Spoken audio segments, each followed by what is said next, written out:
Când noi luptăm, apărăm un ego, un diavol. Sufletul nu are nevoie să se apere. Mereu întreb ce ar face sufletul sau Domnul Iisus sau Dumnezeu în situația asta. Și nu alegi nemulțumirea sau îndoială că sunt iadul. Nu este nevoie de nicio îndoială. Dumnezeu oricum te reglează și acolo unde este îndoială este ego și îl va distruge. De ce vrei să suferi? Trebuie să renunți mereu la tine, pentru celălalt. Asta înseamnă iubire. Și să nu vrei nimic în schimb, să nu ai așteptări. Ego-ul se atacă pe el însuși întotdeauna și se destramă. Păi e bine. Vrei să te chinuiești? Ești liber. Noi atacăm ca să facem rost de energie. Ego-ul atacă pentru că nu poate iubi. Când te superi, nu mai iubești deloc, dar deloc. Ego-ul, furia, mânia, ura, judecata, supărarea sunt necredință în Dumnezeu. Îndoiala, nemulțumirea, supărarea. Reacția urmează să-ți aducă un atac din față și nu îți va conveni. Ar trebui să accepti totul așa cum vine spre tine și să nu te opui la nimic, pentru că opoziția aduce un atac din afară și nu ai nevoie. Nu spui nimic, decât dacă ți se cere părerea. Și îi lași să aleagă singur, să greșească, că au nevoie ca să ajungă maturi. Că pot să greșească acum, dar mai încolo, în lucruri importante, pot să nu greșească. Pentru că au învățat o lecție acum. Nu te opune la nimic.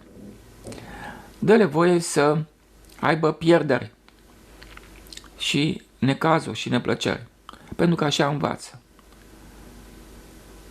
Să vezi în momentul în care nu te împotrivești la viață, ce plăcut este. Nimeni nu te mai deranjează, că dacă nu mai ai judecăți despre nimeni, nu te mai pot ataca. Pentru că nu mai au ce să scade la tine. Ca să te atace, trebuie ca tu să ai arme împotriva lor, adică nemulțumiri. Altfel nu te atacă nimeni. Și așa permiți la toate să fie și nu te mai nemulțumești de nimic. Asta este fericirea toată și sănătatea. Noi reacționăm de obicei cu ego-ul. El este nemulțumit. Și atacăm și astfel luăm energie de la ceilalți pentru că o pierdem prin atac.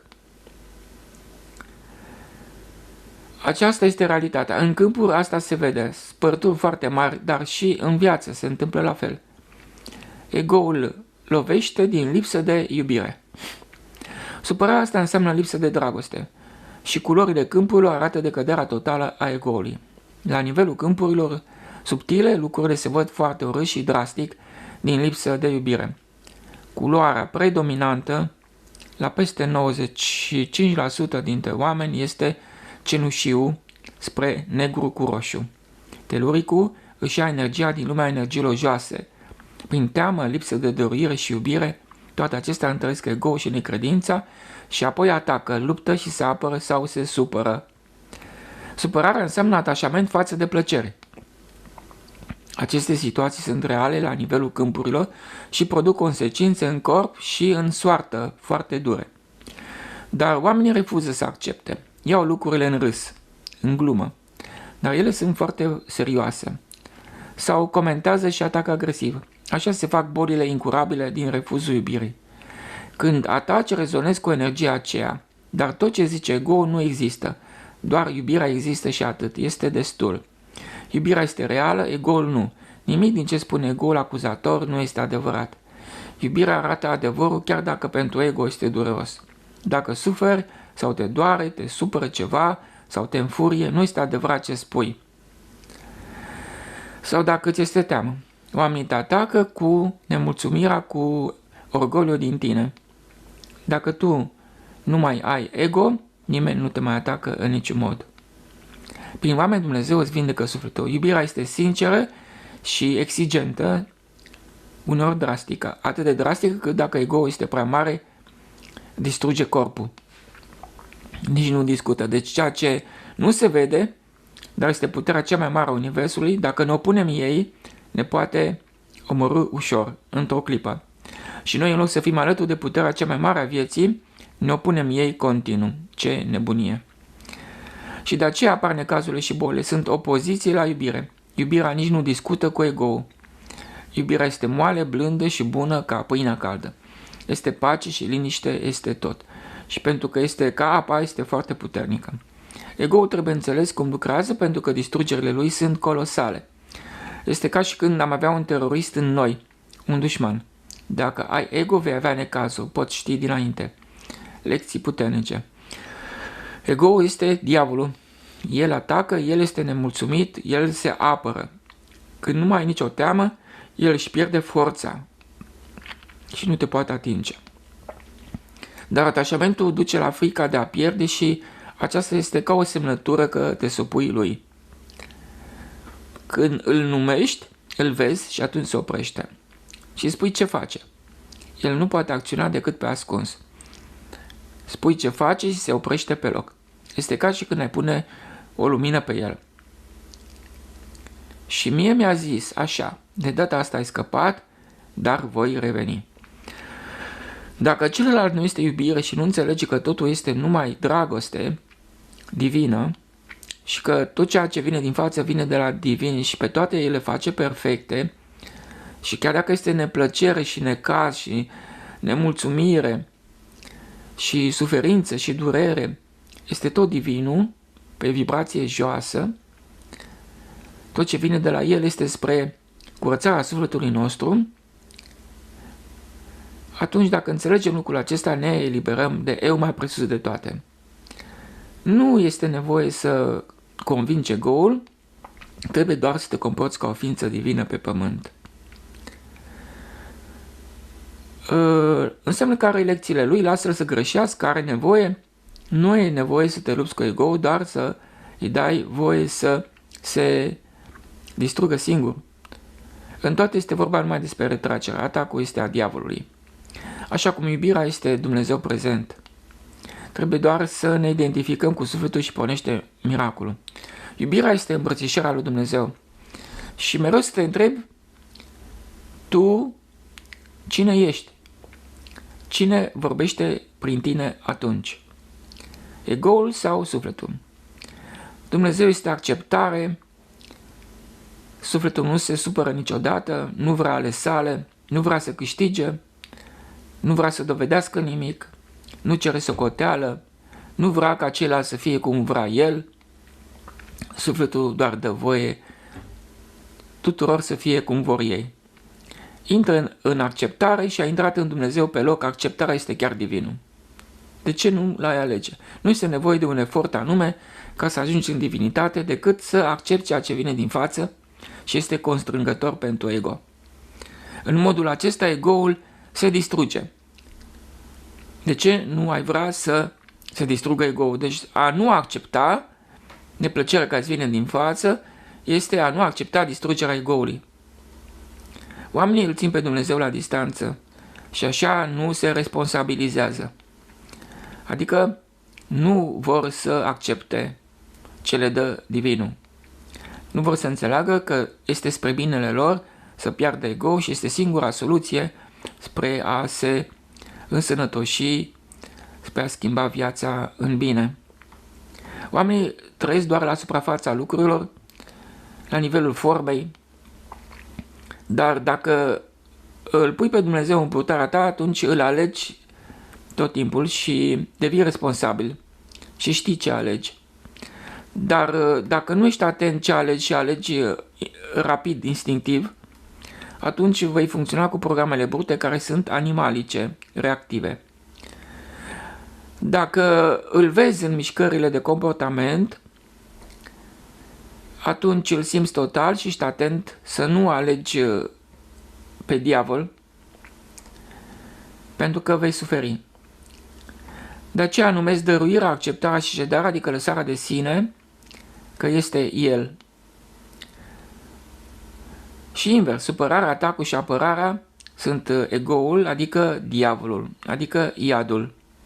Pentru că imediat se simt consecințele căderii, pentru că apare furia, mânia și ura, care sunt caracteristici ale iadului. Sunt intrarea în iad, real. Deci, nu ți se întâmplă, ceea ce ți se întâmplă este important, să nu te superi, ca să nu suferi.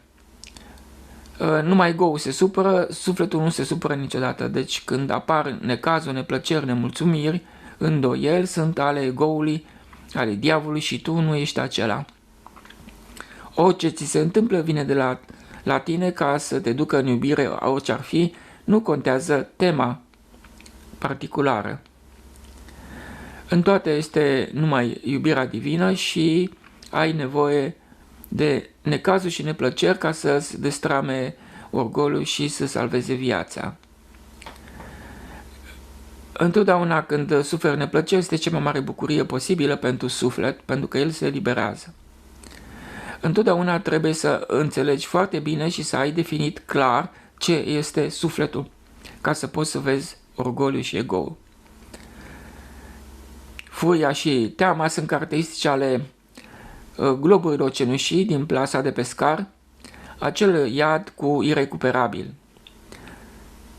Preferă să lași de la tine, pentru că atunci când te predai pe tine, intri în divin imediat și când Dumnezeu este cu tine, atunci viața ta devine minunată pe loc.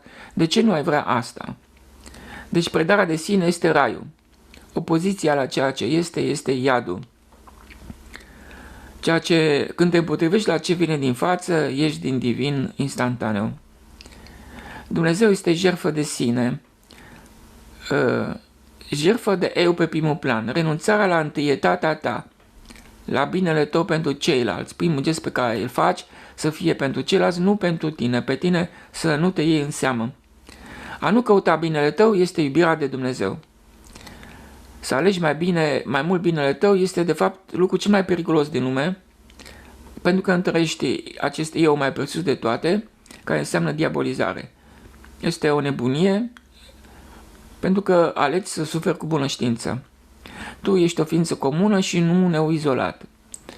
Trebuie să faci totul pentru ceilalți, nu pentru tine. Dacă alegi mai binele tău, te opui divinului și vei suferi neapărat. Ego-ul ridică un dușman, îl creează și apoi îl întărește împotriva noastră prin rezistență, luptă și apărare și dă și victoria. Este absurd să alegi interesul propriu.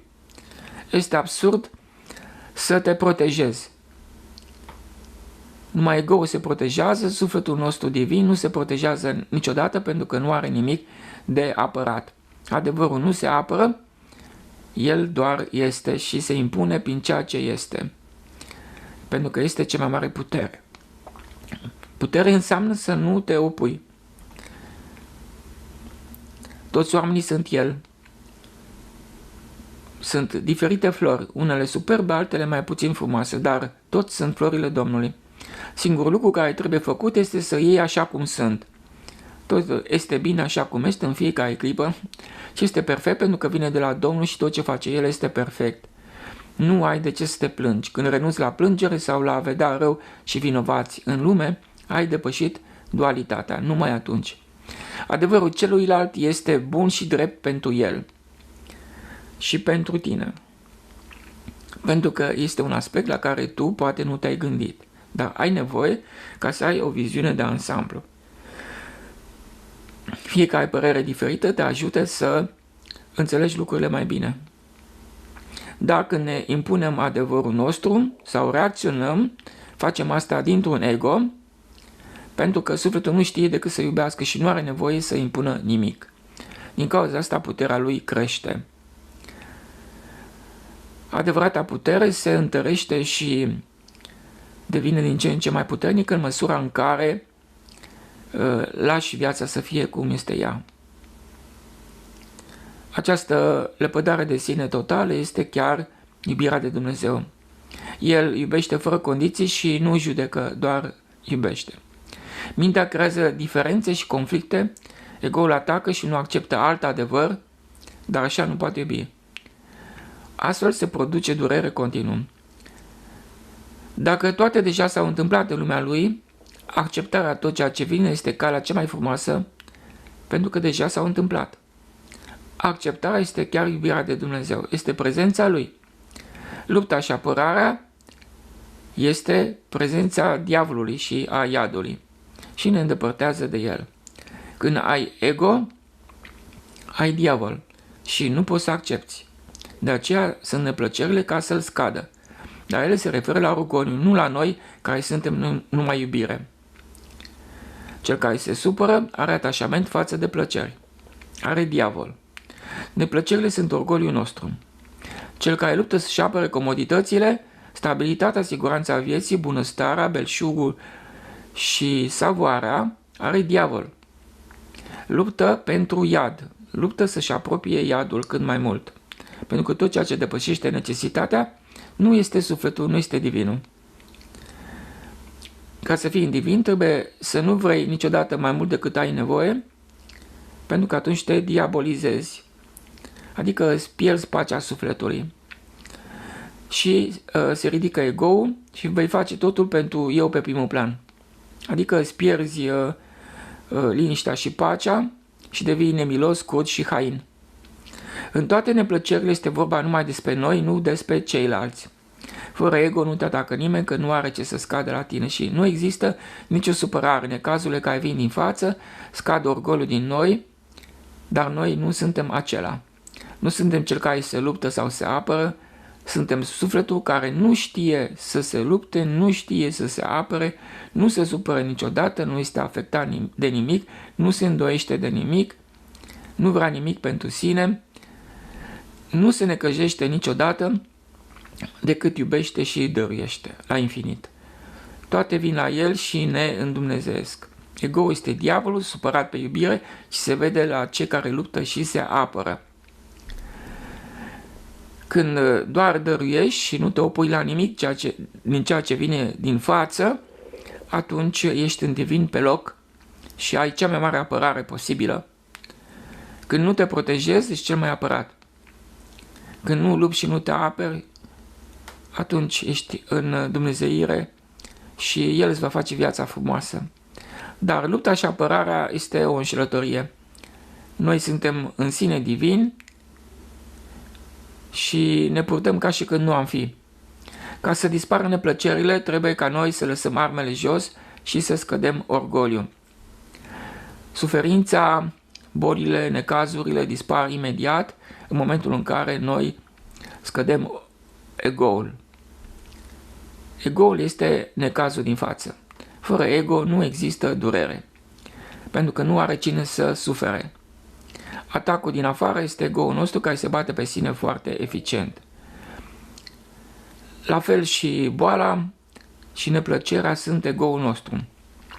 Fără ego nu există boală și nu există nefericire. Prin acceptare nu mai este nevoie de suferință.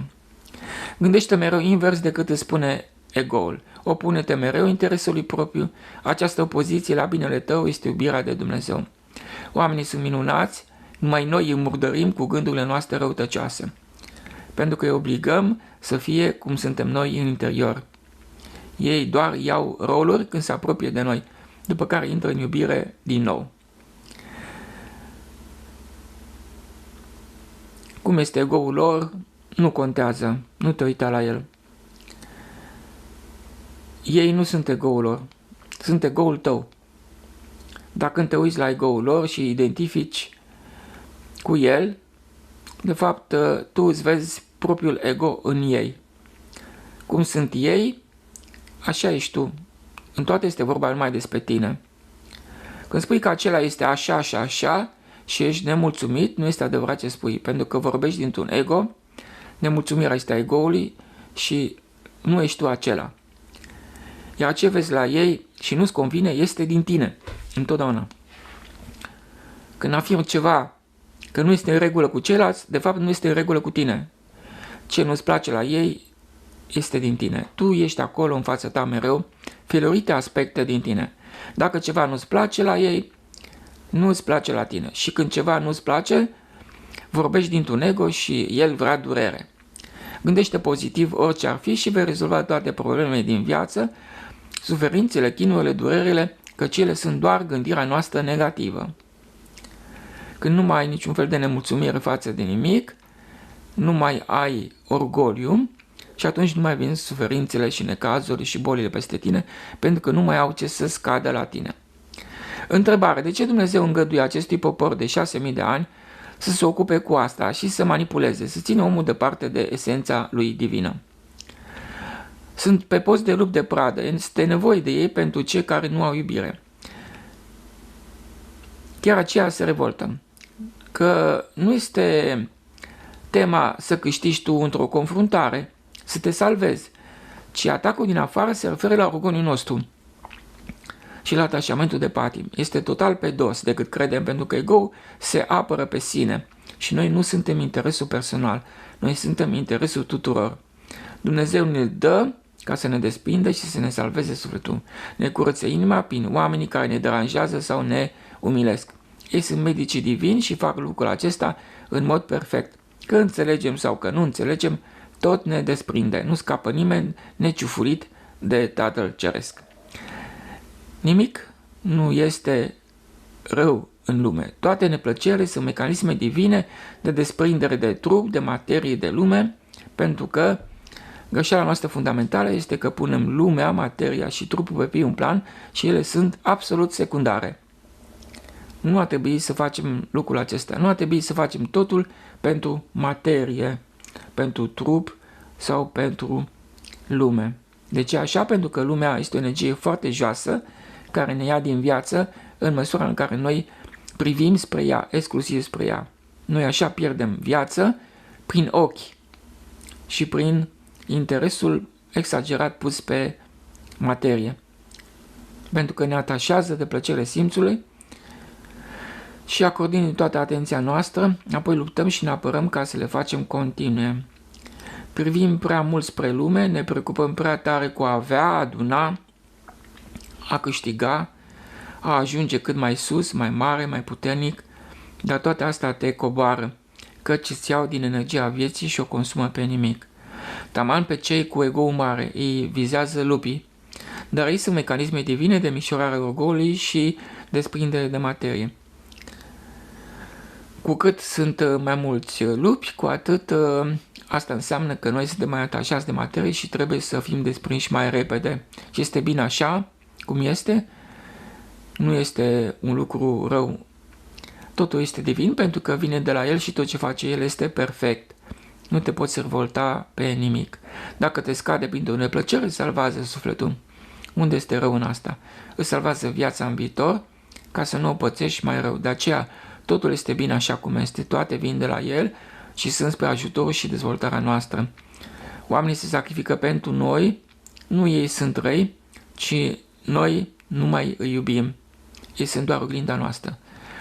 Dacă noi doar iubim, ei nu pot fi răi, pentru că în ei este Dumnezeu și imediat își amintesc că sunt numai iubire. Răutatea noastră îi ține în răutate, adică îi obligă să fie așa cum nu sunt în adevăr.